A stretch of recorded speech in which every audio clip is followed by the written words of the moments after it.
let's make a quick dash to Qatar. My colleagues Sitso and Yaw Ampofo Ankrah are on standby, and they will be bringing us in on the kind of reactions they've been witnessing after the game. Hello, Yaw. Yeah, hello. Yeah, I was having a conversation with a football fan. Yeah, please come. He's Brazilian. But No, I'm from Barcelona. Yeah, Barcelona. this is Come in. live. Yeah, come to the back. Come in to the middle. And he's a Jan fan. Yeah, so he's in the Ghana shirt, the Ghana team hotel, and he's passing by and he supported us today. You went to watch the Brazil game? Yeah. Great game. Yeah, it was a great game. Richarlison, Why fantastic. did you choose the Ghana shirt? That's a Jan fan, he said. Yeah, my name is Samuel Jane. But Samuel my favorite is Mohamed Kudus. It was very Mohamed Kudus. Can you show us your back? Yeah. Okay, so it's got Samuel Jane. There you go. Yeah, at the back. Number 3 as well. Yeah. Unfortunately, he didn't play this tournament. All right, man. All the best. Thank you. Thank you very much. Safe. Cheers. Yeah, that's what it's like. I mean, you have a horde of Brazilian fans coming through in their yellow and green. You know, they won this evening against Serbia 2-0. Great game for them. But of course, the talk of the day, I think, is Ghana. You know, it's Ronaldo. But we just watched the highlight show, and the likes of John Terry, they're all asking questions about the VAR. What's the VAR there for? Sure. They're asking about the record that has been set by Cristiano Ronaldo. I mean, is it because he had to make that record so that it's newsy, it's headlines at the expense of Ghana? Not to take away the performance, which wasn't sparkling from the Black Stars. I mean, it's not as if the Black Stars were super and they were cheated completely. I mean, but these are some of the things people are talking about. And Korea, you know, they could have beaten Uruguay in their game. Goalless, I think the Koreans would feel they should have nicked that game. It's a very balanced group. It's a very balanced group. And I'm sure, you know, Sitso, when you were talking to the fans, that's exactly what they felt as well. Absolutely. Mixed feelings between the fans. The group is balanced because of their scoreline, and aspects of the performance tonight gives Ghanaians hope that we could go into the next 2 games and cause mayhem and perhaps get 2 wins and qualify to the next day. So it's not all that, of course. Obviously, just 1 game gone. There's still massive hope that the Black Stars could go through because of aspects of the game that we expected today. I see. Okay. Now, you guys tell us. I mean, you have watched the match, you know, up close and personal. Where do you think we went wrong? Can we quickly correct the mistakes as we get ready for our next encounter? Listen, Prince. It's the most common question now, and I think it's probably the most difficult question to answer. Because the sense I get is that we play the way we play today, not because it's our style or it's an identity we've played. We play the way we play today because we're playing against Portugal. So in the first half, Coach Otuado wanted the team to sit deep, defend, frustrate Portugal, cut all the attacking opportunities, and maybe hit them on the break. The first part worked. Portugal barely created in that first half. But the second part didn't work. We couldn't hit them on the break. I'm not sure you want to play the same way against Korea, or you want to play the same way against Uruguay. And that is where the dilemma is. If we chose to play this way against Portugal because it's Portugal, and we have another way, I'm thinking we're going to play another way against Korea, have we had time to perfect what we are going to do against Korea? Because I can't imagine Ghana sitting in the back 5 at times, back 6 against Korea. And I can't even imagine the same against Uruguay, which means in those 2 games, the style will change, the personnel might change. The question is, if that style changes and the personnel changes, will we have enough telepathy, or will that style be effective quickly to get the results on board? So the question about correcting mistakes and what to change to win the next 2 games is a tricky one. But the key thing is we could have managed this game a lot better. And as the show goes on, I'm now somewhat thoughts on what perhaps we should have done to manage the game a lot better. Many a Ghanaian thinks that, you know, after Dede Ayew's goal, which got us back into the game, really, they did not see the need for the substitutions made by Coach Otuado. They felt that the substitutions were wrong. They felt that the timing of the substitutions were bad as well. Obviously, we are not the coaches. We're not the technical men in charge of the Black Stars. But do you get that sense that probably things would have been different had he not made those changes? Yeah, I mean, Prince. Obviously, we're not technical, tactical. We're not the coaches, but we could all see. And where I sat, the fans, everybody was aghast. There was a lady with her partner. They were sitting across me, and she was like, Ade, Kudus. They could see. So it's a good question, because Otto Addo hasn't really addressed in terms of tactically why he took his captain and Kudus off at the time. Kudus was perhaps the most dangerous, not perhaps, he was the most dangerous threat for Ghana against the Portuguese. Now, you'd also have to ask yourself about the timing. And immediately after those changes were made, yes, indeed, Ghana seemed to be unsettled. And before you realize, 2 goals were scored. The Portuguese realized that the new players would need time to settle. Going forward, and I mean, post-match and what he said immediately afterward with regards to the officiating, it appeared that he was upset by decisions that went against the Black Stars of Ghana. If you're asking whether or not he should have, waited, or whether or not he shouldn't have taken off Kudus, I think that's Coach Otto Addo and his technical team's decision to take. It hasn't been explained fully, and I, for one, didn't understand it. Where every time Kudus Mohammed had the ball, Portuguese supporters around us were apprehensive. They were nervous, even in the stands. I'm sure it was the same on the Portuguese bench. I'm sure it was the same on the pitch. But Otto Addo saw it differently and took him off and did the IU, and we saw what happened as those substitutions were made. But I think, Sitso, in answering this, Otto Addo has also explained that we want to qualify. We have 3 matches to play, and this is one of them. But I'm thinking, why don't you win this one and then look ahead to the other 2 games? I mean, I think it's always the best when you win your first game. You set the right tone, you set the right mood in camp, and the players are motivated. And all of a sudden, another team start thinking about you and saying that, wow, you're good. And we played a potentially our most difficult game in the group. Mm-hmm. But the danger is that in a tournament, you don't want to risk so much, because 1 point in the group stage in the tournament can be vital. So I don't have a problem if your coach thinks that his team is an underdog in a certain game and you want to play for a draw, hoping that in the process of trying to get a draw, you could actually get that one chance, be clinical, take it and win it. But the reverse is also true. On the other side is true. If you are playing for a draw, you're not creating enough. Just 1 goal can make you lose. But I personally do not have a problem with the way to approach the game, Prince and Jude. Good evening, Jude. I've not created you. I personally do not have a problem with how he said that. I think it was a lesson learned from the Brazilian game. And in the Brazilian game, in the first half, he was very expansive. And they completely blew us apart. They completely saw the team into shreds. Then in the second 45 minutes, he played a back 3. 2 things. Either Brazil didn't put in too much effort, or the back 3 really went. We didn't concede. We didn't give away chances. So in this game against Portugal, what he's going to do is to basically play the second half when he played against Brazil. In the first half against Portugal, guess what? The scoreline was 0-0. And as of that, nobody plans for penalty, so the penalty happened. It's still very debatable whether it's a pen or not. Opinions are different on that one. As soon as the penalty happened, we got a chance, which for me was tactical. Otto Addo wanted to get a break, and we had a break on the counter, and then we scored with the captain. Then I think in management wasn't properly then done because of that.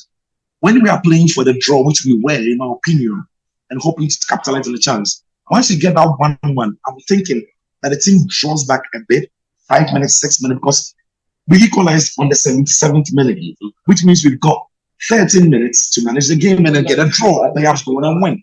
So the team could have drawn back a bit, and we know they are more vulnerable when you just scored. So the team could have drawn back a bit, keep it tighter, and defend proper for the next 5 minutes. That would have put pressure on Portugal, because they are the favorite. They need to throw bodies forward. And around that time, when the likes of the DIU and some of the players are tired, if you bring on the speedsters, we've got in Kamal Soa, and all the other young lads, Osman Bukari, while Portugal are trying to attack, we could catch them on the break, and that is where we could have been dangerous. But as soon as he made those 2 subs, right after going 1-1, the team never really looked like it was. He had readjusted to the new players who had got on the pitch. And unfortunately, because we have scored and we were buoyant, our back line have moved up a little bit up the pitch. So when you see the two goals we considered in quicker sessions, the back line was quite high, and the balls were playing very brilliant balls in behind. And a suspicion of offside. Just the timing is correct. I think Argentina will look at the Portugal game and be thinking, at this time they are a lot better. They wouldn't be losing against Saudi Arabia. And these are the fine margins, isn't it? So as soon as the ball got in behind the back line, which was very deep in the first half, but slightly higher after we went 1-1, straight away Yaw Phillip finished brilliantly, and then Rafael finished brilliantly as well. Guess what? Portugal made the same mistake we made. They also made 3 changes at a point where the team wasn't ready to take on the change. And then Ghana got a goal from the Osman Bukhari header to make it 3-2. Yeah. So it's a game where I think Otuado tonight maybe sleeps on it and thinks that he probably, I might be wrong, believe me, I might be wrong, and he probably could have managed the game well and not effect the changes at the time he did, with the personnel perhaps he chose. Your thoughts with me on this? Otuado has obviously spoken after the game, and you've got snippets of what he said. Obviously not convinced that the penalty was a penalty, was he? No, he said it point blank, and I was in a discussion with the former communications director of the FA, Ibrahim Sani, and he says, look, it's likely Otuado might be fined by FIFA because his comments were directly, he basically said the referee was wrong. There is a code and a thin line between saying the referee may have had a decision wrong and categorically saying the referee was wrong. And Otuado categorically said it was not a penalty. Referee got it wrong. He might be fined, but what he's saying is that he totally endorses Otuado's statement because you need to say it as it is. And for them, it wasn't just the penalty decision. Replay showed that other decisions, shirt pulling, which was ignored, yellow cards, which was given to Ghanaian players. There were a lot of, I think the referee was inconsistent, and maybe on the day, Ghana, the Black Stars were affected more. So Otuado's comments to him, Ibrahim Sani, perfectly in order, and he has not accepted that it was a penalty. To be fair to Otuado, international pundits, for example, John Terry, former Chelsea captain, others have said that when asked, it wasn't a penalty to them. And the replays actually shows that there was contact, but John Terry says it's a contact sport, but the ball was kicked slightly by the defender Salisu, and he did not kick Ronaldo. Yes, there was contact, but did that warrant a penalty? In his opinion, he says no. These are former players. These are defenders who are in similar positions. They've been through it throughout their career. So when they speak, you have to take them seriously. Most people, most pundits, most experts have said that to them it was a very soft penalty. We're watching this as we speak. Now, walk us through this. I mean, there definitely was contact by the Ghanaian defender who got his foot to the ball before Ronaldo even took a tumble. And that's where the discussion starts from. So can we judge this to be a penalty? And why wasn't there a call for VAR to help us understand this well? So let me borrow John Terry's words. There should have been a VAR call for this. He's been in situations like this where he has to use, it's a contact sport. You have to show you're stronger than the attacker. You cannot be weak in that position. It's either you or him. And in this position, clearly Ronaldo felt the contact, and being Ronaldo, being an experienced player, he went down, perhaps theatrically, perhaps easily, but at the end of the day, there was contact. The referee then has to ask himself whether the contact was strong enough to warrant a penalty. He didn't look back, he didn't pause, he gave the penalty straight away. And he did not call for VAR. The players surrounded him, they were telling him, look, go for VAR. The goalkeeper, the captain, he refused. Sure, they did. But you see, again, and we've tried to slow this down as smoothly as possible. Now, what we are watching here is that the Ghanaian got to the ball first, okay? But then there's that upper lunge from his left shoulder that seemed to have pushed Ronaldo off the ball. Now, clearly, Yaw and Sitso, help me out on this. And unless I really don't, I'm not really getting the picture that the referee was trying to paint there. But obviously, it looks like it was a soft penalty. My words. Yeah, I think no wonder you're a commentator. It's a very familiar word that we would borrow, wouldn't we? Soft penalties. Quite clear. But the key word here in this scenario would be clear and obvious. Listen, if I take the Ghana colors off, I can absolutely understand why VAR doesn't review this, or even if it does, VAR reviews it but doesn't ask the referee to go and have a look at it, because VAR has been clear that unless it deems it a clear and obvious error from the referee, there wouldn't be a point to ask the referee to go and have a look at it. I think there's a better angle to the contact and to the foul that brought about the penalty to Salisu from behind.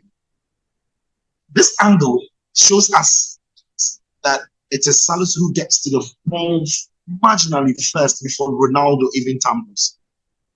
There's another angle behind both players' feet, which looks like Ronaldo just took the ball and Salisu continued the contact to get to the ball, and then it went down. Listen, once the referee pointed to the spot, this is the angle from behind, and keep an eye on Salisu there. It's almost as if he's catching Ronaldo late in behind him, and this is absolutely the angle I'm talking about. And whoever is working on the production team, kudos to you. From this angle, if VAR sees this viewpoint gives you a different picture from what we were seeing prior to that.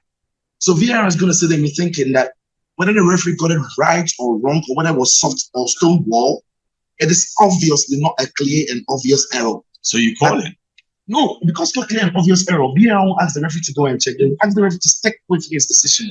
But I'm thinking that if this referee who gave this penalty was the one in VAR, he probably would be looking at me thinking that it is soft. So I agree, it is a soft penalty. But the second angle shows a contact from Salisu, which actually looks more like a penalty than the prior footage or the prior angle. And VAR have got all the angles in there, and they are thinking that it is probably not a clear and obvious. Listen, it is incredibly hard for me to say what I'm saying, because I wish it wasn't a pen. I wish it wasn't given. I wish VAR was reviewing, the referee had something else to say. But I'm trying to educate everybody who's watching, and that's what we do on IMAX Media, that it is basically simply because the referees in VAR thought it wasn't a clear and obvious error. Because of the second angle we've seen, and maybe several other angles, but I'm here thinking, goodness, that was soft. Speak English? Well, gentlemen, thank you very much for your thoughts, and I'm sure that clearly our focus now should be on how we are able to dust ourselves off the ground and prepare for the game against the Koreans. We've got a couple of days to do that. We're going to go through the recovery, etc. And again, all hope is not lost, is it? What's the mood like? Obviously, after the game, not the best of moods that we expect, but is there any clear and present danger that Ghanaians should worry about going into the game on Monday against Korea? Okay, Prince, sorry about that, but this is the World Cup. This is Qatar 2022, and sometimes we need to bring it to you, and it's all about fun. It's all about, people. It's all about colors and different perspectives. So without being too serious, today Brazil won 2-0. Yeah, yes, true. Yeah. And where we are, we have Brazilian fans coming through, and we've got a Brazilian couple, and they've just walked in, and obviously they've won 2-0. We need to congratulate them, and let them say a few words. This is the World Cup. Vamos Brazil, vamos Brazil, vamos Brazil. 8 World Cup. 8 World Cup. USA. Wow. Did you hear that? He's been to 8 World Cup since USA. And I thought I was a record breaker. He's met a senior here. And he's been to, since 2006, he's been to every World Cup. He's been to every World Cup. Good. I think Brazil is likely to win the cup, yes? But my favorites. Yeah, I think so. Yeah. Children? Yes. Asleep. Yes. And then you are chilling. Yeah. You're having fun. Have all the fun. Have all the fun. Thank you, my friend. Thank you. Yeah. So, Prince, you more know, difficult sometimes for us here because we're sitting in the studio and there's no fun. But thanks, guys. You guys are doing a brilliant job, and we definitely will be touching base with you again, especially in coming days as you keep us abreast with what's happening with Team Ghana in the camp, on the field of play, as they get through the training processes, etc., etc. And we can only wish the Black Stars the best of luck in their next game against Korea on a Monday. Thanks, guys, and you guys can take a break for now we hope and we have some advance. So sleep. Jude comes and joins us here. All right, so we've been talking to Yaw Ampofo Ankrah and Sitso Phillip Atsrim, and they've been bringing us up to